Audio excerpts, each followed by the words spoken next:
우리는 믿음을 보여줄 수 있는 것입니다. 저도 설교하러 나갈 때에, 예배를 드리러 나올 때에 이 뭐 빈자리도 많이 있지만 저는 조그만 교회를 이제 시작하는 사람이지만 항상 제 마음속과 머릿속에는 엄청난 예배를 꿈을 꿉니다. 그 어쩔 때는 이 꿈속에서 내가 그런 집회를 하고 있는 것입니다. 눈을 뜨기가 싫습니다. 눈 뜨면은 몇 명 안 되니까 눈을 감고 많은 사람 앞에는 하는 그런 꿈까지 꿉니다. 그것이 저는 현실로 이루어질 줄로 믿습니다. 아니 60만 뭐 그 성도를 이끌어가는 주영기 목사님도 3명 갖고 시작하지 않습니까? 그때마다 나는 그분을 믿습니다. 난 그분이 고백한 걸 믿습니다. 그분이 맨날 설교할 때마다 3명을 놓고 같이 수천 명이 안 넣은 것처럼 설교를 했더니 그 앞에 앉아있던 우리 권사님 같이 연세 드신 분이 얼마나 민망했던가. 우리 3명한테 왜 이렇게 소리를 지르시냐고. 그래서 조용기 목사님이 그랬답니다. 몇천 명이 앞에 앉아있으니까 나는 큰 소리를 해야 된다고. 그때 무슨 마이크 시스템이 어디 있습니까? 천막 쳐놓고 그 안에서 이렇게 하는데 그러한 역사들이 점점점 퍼지니까 그 세 분들이 전도를 해오더라는 것입니다. 전도를 해오는데 꼭 해오는 분들마다 아픈 분들이 오고 병자들이 오고 가난한 분들만 오시더라는 것입니다. 그것이 이 교회에 놀라운 변화가 되고 또 능력이 나타나서 많은 사람들이 구름대처럼 몰려오더라는 것입니다. 저 또한 그것을 바라보면서 매일 주일을 기다립니다. 아멘. 여러분들도 그래야 될 줄로 믿습니다. 이 소년 다윗이 성경에 보면은 블레셋이라고 하는 그 나라의 엄청난 큰 거인 같은 골리앗하고 싸울 때도 마찬가지입니다. 현실적인 눈으로 볼 때는 저것을 도대체 이길 수 없으나 믿음의 눈으로 바라보는 것입니다. 물맷돌 하나를 던질 때에 다윗의 생각과 믿음 속에 뭐가 있었겠습니까? 이것이 내가 하나를 던지지만 이것이 바로 저 사람을, 저 거인을, 저 나쁜 사람을 쓰러뜨릴 수 있다는 믿음으로 던지는 것입니다. 그럴 때야 그것이 가서 한 방에 넘어지는 놀라운 역사들이 일어나는 것입니다. 이것이 바로 보여지는 믿음이라는 것입니다. 내 삶 가운데에 내가 크리스찬이라고 하면서 보여지지 않는 믿음을 가지고 있는 것은 마치 나만을 위해서 살아가는 것과 마찬가지입니다. 나는 남을 위해서 기도해야 할 책임이 있는 것이고 그것이 드러남으로 내 믿음을 통해서 다른 사람들이 하나님 앞에 영광을 돌릴 수 있는 기회가 되는 줄로 믿습니다. 아멘. 두 번째로는 건강한 모습을 우리가 그리면서 살아가야 될 때 그것이 바로 내 삶 가운데에 믿음이 보여지는 믿음이 되는 것입니다. 사람은 누구나 한번 잠깐만 생각을 돌리면 부정적인 생각을 할 수가 있습니다. 기침만 해도 무슨 뭐 폐병 걸린 것처럼 생각이 되고 무릎만 조금 아파도 관절염이 오는 것처럼 아프다 그러고 저희 어머니가 그렇습니다. 소화만 잘 안 돼도 뭐 요즘엔 전화만 하면 그렇습니다. 저희 어머니 연세도 많이 드시긴 드셨는데 요즘에는 뭐 전화만 하면 어디 아프겠어.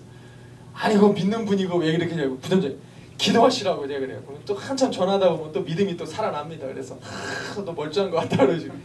뭐 소화만 좀 안 되려도 또 이제 위가 좀 안 좋은 것 같다. 아니요, 다 그런 거예요. 그게 다 부정적인 생각들이 한번 우리의 마음에 들어가면 삶이 안 풀리는 것입니다. 조금만 밖에 나가서 무슨 일이 벌어져도 그것이 꼭 내 삶에 엄청난 시련으로 다가오는 것처럼 다가오고 큰 삶의 무게로 다가온다는 것입니다. 불가능하고 부정적인 상황과 극적인 상황에서도 내 생각을 바꾸고 마음에 다짐하면 그런 불가능한 상황이 가능하게 변화되는 것입니다. 성경은 뭐라고 말합니까? 바라는 것들의 실상이라고 말하는 것입니다. 다시 말해서 내 어려운 환경이 없을 수는 없으나 이러한 환경 속에서 내가 앞으로 잘 될 것을 생각하고 바라보고 나아가는 것입니다.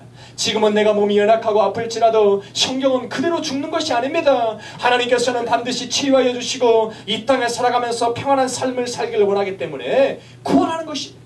기도하라는 것입니다. 중요한 것은 기도할 때에 어떻게 기도하는 것입니다. 다시 말해서 내가 건강한 모습으로 내가 하나님께서 치유하신 모습을 그리며 그것을 잊어버리지 않냐고 기도하는 것입니다. 이것이 바로 하나님께서 원하시는 믿음의 기도라고 하는 것입니다. 마태복음 19장 26절에 보니까 사람으로는 할 수 없으되 하나님으로서는 할 수 있느니라고 말하고 있는 것입니다.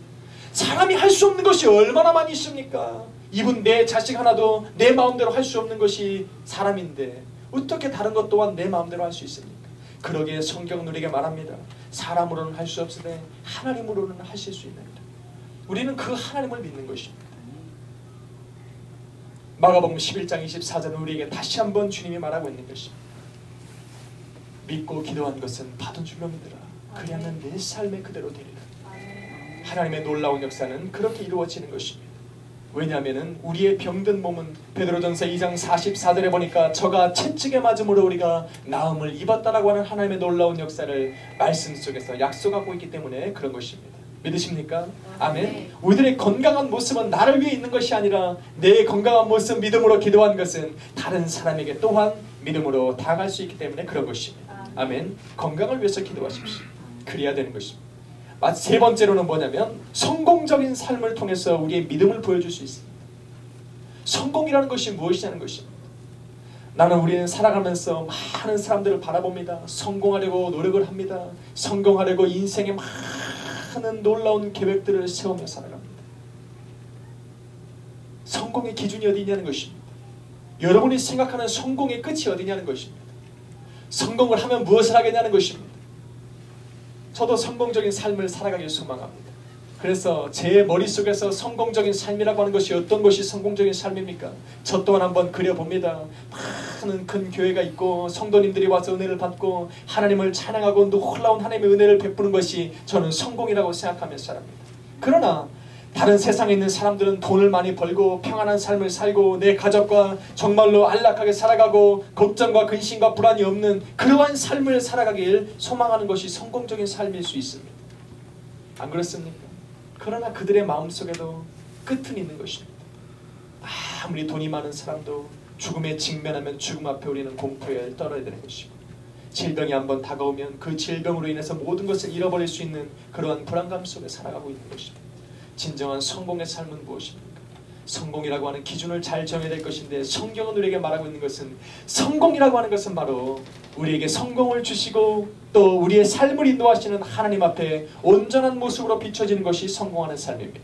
그러한 삶을 살아갈 때에 하나님이 베풀어 주신 은혜가 충만히 내 삶 가운데 넘쳐날 수 있는 것입니다. 우리가 성경에서 바라보면은 삶에 완전히 실패한 사람 한 명이 있습니다. 욥기를 보십시오.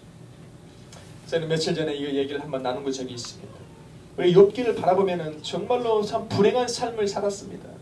엄청난 당대의 갑부로 살았는데 어느 날 돌아보니까 하루아침에 그냥 자녀들 10명이 싹 죽어나가고 기르던 모든 가축이 싹 죽어버리고 집이 무너지고 아내도 떠나고 몸에는 몹쓸 병이 걸려서 하나님 앞에 정말로 구걸하고 다른 사람들에게 원망을 받는 그러한 존재로 돌변해버린 것입니다.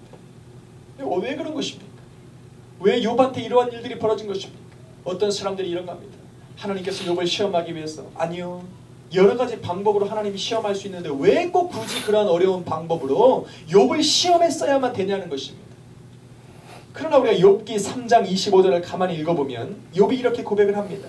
나의 두려워하는 그것이 내게 임하고 나의 무서워하는 그것이 내 몸에 미쳤구나라고 얘기합니다. 이것이 곧 무엇입니까?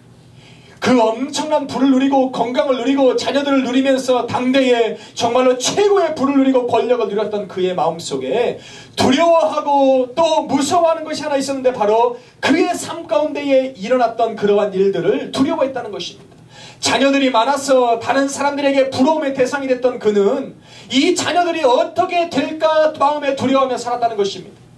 정말로 엄청난 부를 누리고 세상 가운데에 권력을 누리며 살았던 그의 삶 가운데에 두려워하고 무서워하던 것은 뭐냐면 이러한 것들이 내 삶 가운데에 없어지면 어떡할까 걱정하며 살았다는 것입니다. 그때 얻은 자기 와이프는 정말 너무나도 예쁘고 아름다운 사람인데 이 와이프가 내 삶 가운데 없어지면 어떡할까 걱정하고 두려워하며 살았다는 것입니다. 자기의 몸이 걱정하고 아프지 않을까 걱정하며 두려워하며 살았는데 그가 두려워하고 걱정하던 그것이 그의 삶 가운데에 시험으로 다가오더라는 것입니다. 그래서 오늘 성경은 욥기를 통해서 우리에게 말하고 있는 것은 무엇입니까? 내 삶 가운데에 성공을 원하면 내가 두려워하고 걱정하는 것을 내 삶 가운데 그리는 것이 아니라 내가 성공하는 모습을 그리며 살아가야 됩니다. 내가 성공하는 모습을 그리고 그것이 날마다 내 생각을 붙잡고 살아가고 내 마음속에 있어야 비전과 꿈으로 나아갈 수 있는 것입니다. 내가 성공하는 비결을 바라보고 그러한 그림을 내가 그리며 나아갈 때에 그러한 것이 가기 전까지 내 삶 가운데 다가오는 조그만 시련과 아픔들은 내가 이겨나갈 수 있는 것입니다. 그러나 아직 거기까지도 올라가지 못했으면서 내 삶 가운데에 이러한 걱정부터 하기 시작하면 그 걱정 하나에 눌려서 성공까지는 이루지도 못하고 나아가는 경우가 얼마나 많이 있는지 모릅니다. 우리가 사업을 딱 시작하는 사람들을 바라보면은 두 가지의 모습이 있습니다. 어떤 사람에게는 사업을 시작할 때 이렇게 생각을 합니다. 내가 사업을 시작하면 이렇게 큰 일들이 내 삶 가운데에 이루어질 것이라고